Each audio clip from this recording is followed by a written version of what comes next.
Good morning বন্ধুরা। কাল থেকে তো অঝরে ঝরে চলেছে বৃষ্টি আর বৃষ্টি। সকালে উঠেও সে একই অবস্থা। চলো সকালে একটু জানলা থেকে ছোট্ট বাগানটা একটু দেখে নিই। আমার দেখছো তো মোটামুটি গাছগুলো খুব সুন্দর আছে, কিন্তু মানুষের হিংসা কতদিন থাকতে দেবে সেটাই হচ্ছে কথা।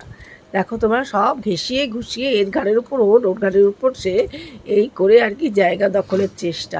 হ্যাঁ, কিন্তু ফুল গাছ নয়, বেশিরভাগ পাতাবাহার। কিন্তু আমার ফুল গাছগুলো জানি না কতদিন, এই যে কটা গাছ কতদিন থাকবে জানি না। যাই হোক, চলো দেখে নিচ্ছি গাছগুলোকে।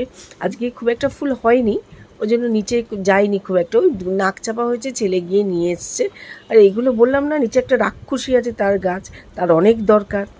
চলো সকালবেলা, এই যে সকালবেলা বাসন কোসন মেজে জল বসেছি, স্নান করব। ছেলে আজকে সন্তোষী মার পুজো, ছেলে তার পুজোর উপক্রম করছে। আমি মাসে একটা করি, ও এখন আছে বলে ও সব চারটেই করছে, নাহলে মাসে একটা করেই করি, কারণ চারটে সবসময় কিন্তু মানি। আমরা টক টক খাই না, টক পেঁয়াজ রসুন মাছ মাংস কিছুই খাই না।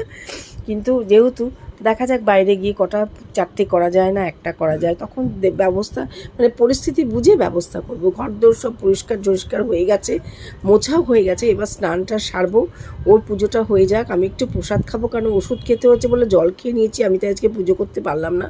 চলো চা নিয়ে বসে গেছি আজকে। তাহলে এইটুকুই আমার ব্লগ। তোমরা সবাই ভালো থেকো।